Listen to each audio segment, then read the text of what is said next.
It's feeding the yeast, which gives off an acid waste.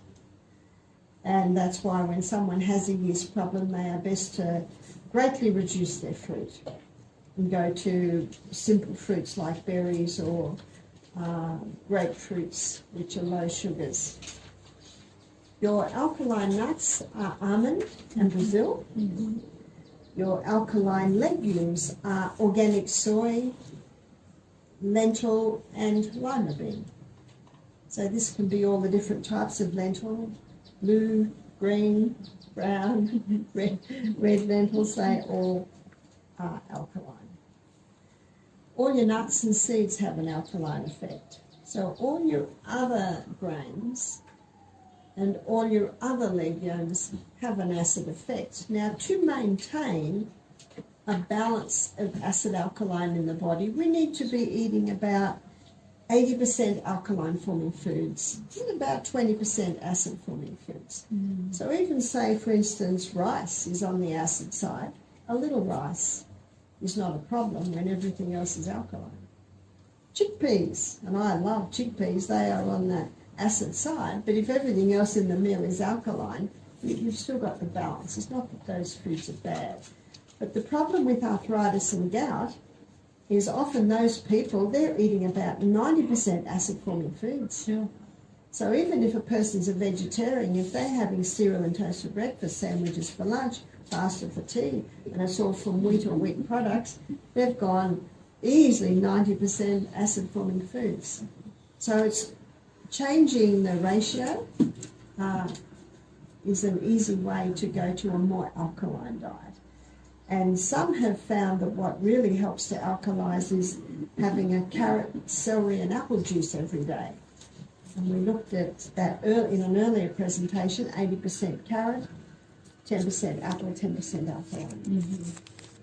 And you know, in this part of the world, when we are vegetarian, most of the time we enjoy our acid foods and remedies. Yes. So you find a lot of ladies and even men with a lot of yeast because they are so much on that side. Because they touch just a little vegetable. The business of half a plate of vegetables, Yes. not very welcome. And I'm just thinking, then, would they remain on this diet for good, or once they get well, they can have their party back? Well, well, if the person gets well and goes straight over to the high carbohydrate diet, the arthritis will probably come back. So it's a management program. And if you can manage it, you're doing very well. And they'll be totally cured when they see that little cloud in the eastern side and Jesus comes again and gives us a new body. But until then, it's a management program. And if you can manage it, you're doing very well. And for the arthritic person, they can start to pull in some of the remedies we've talked about. Hot and colds, if the feet are swollen or sore, or the hands. Ginger poultices are very good at pulling the inflammation out of the joints. That's the other thing I was actually going into. Maybe the basics that they can do. Of course, we'll do the demonstration in another part of this program, but I just wanted some basics. What can we do to take care of the inflamed joint and the pain? If someone has a very inflamed joint, now when we did our water therapy in a previous session, we looked at 3 minutes hot, 30 seconds ice cold, but if the joints are very inflamed, they might do 1 minute hot, 1 minute cold. What you're looking for is response. And if the person says, it's in the hot, it's too long, you say, oh, come into the cold. Let's try a minute in the cold. Let's try a minute in the hot. And the body's response will say yes or no. And then after the hot and colds, the grated ginger poultice.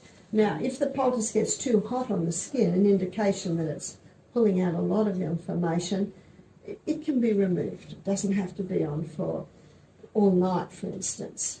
But a poultice that's very soothing for overnight is castor oil. And we looked at the castor oil compresses. And the castor oil can be very good whenever, and often with arthritis. I know with my mother, her hands were all deformed. The joints were huge. Her feet and knees were just huge. So sometimes in severe arthritis, you get those large knobbly joints. that's where the castor oil can help to break them down. And maybe to just clarify for someone who may have missed, how do they mix the cayenne pepper? How should they take care of that as they drink? The cayenne. Yeah. Well, the cayenne is usually taken for the boosting your hydrochloric acid. You can start with 1/4 of a teaspoon just in 1/3 of a cup of water and throw it down. Now, if you thought that was easy, go for 1/3 of a teaspoon. And if you thought that was easy, go to half. So keep increasing your level of tolerance. Yeah, and you're the doctor there. You do what? There's no absolute rule in this because we are all so different. We're all a combination of birth, genetics, experiences, and that's why I believe everyone should be their own doctor. Sure. Is this all that they need to know? Anything else?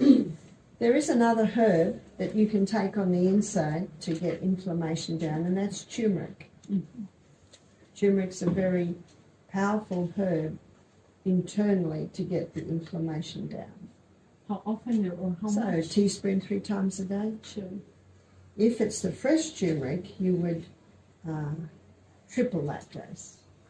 If it's dried, then you bring it back. Okay. And I'm thinking of someone who is not following the other laws of health. Maybe they're just eating these foods, they're doing these things, and they're not seeing anything. What about their weight? Does it have an impact? Do they need to shed some weight? It all does, and there is only one wonder cure. Everyone's looking for a wonder cure, but they will never find The it. quick fix, no? And YouTube is full of, try this, it'll heal you. But there are no wonder cures. There's no wonder drug and there is no wonder herb. But there is a wonder human body. And when this body's given the right conditions, it will heal.